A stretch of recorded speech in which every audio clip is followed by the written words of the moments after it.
भगवान कहते जो नित्य कर्मों को क्लेशप्रद समझ करके कि एक शरीर को क्लेश देना, ये कौन सी भक्ति है? व्रत करना क्या है? उपवास करना किस भगवान ने बोल दिया शरीर को कष्ट दो, आत्मा को कष्ट दो? बोलते ना ऐसे।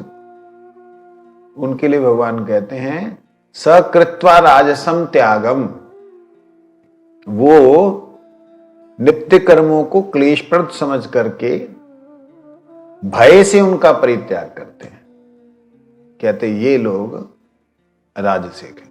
यद्यपि नित्य कर्म करना आवश्यक ही है और उन्हें करने में गुण ही है, दोष नहीं, यह तो जानता ही हूं, किंतु फिर भी इन कर्मों को करने में व्यर्थ ही शरीर को कष्ट क्यों दूं?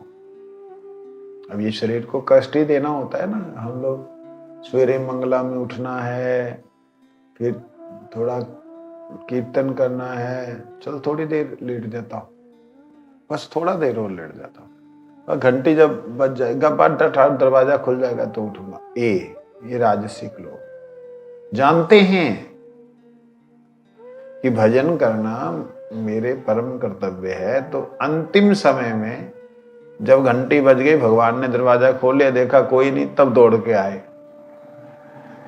तो इन्होंने भी कर्म का त्याग किया हुआ है, नित्य कर्म का, लेकिन एक कैसा त्याग किया है? पूरी तरह नहीं है। ऐसे ही प्रसाद रोज बस ऐसे ही बन जाता है, आज तो पार्टी होनी चाहिए। ये राजसिक लोग किसी भी तरह का भोजन, किसी भी तरह का शयन, किसी भी तरह का व्यवहार, किसी भी तरह का आचरण, आलस्य, प्रमाद, ये सब जो व्यक्ति केवल भगवान की भक्ति में तल्लीन ना होकर स्वयं के सुख के लिए त्याग देते हैं, वो राजसिक है। त्यागी तो है वो। फिर कहते हैं सात्विक कौन है? कहते हे अर्जुन, जो कर्तव्य समझकर नित्य कर्म करता है। ये मेरा कर्तव्य है, 16 माला मैंने करनी ही है, बाकी कोई काम हो या ना हो, भोजन हो या ना हो, ये तो मैंने करना ही कम से कम।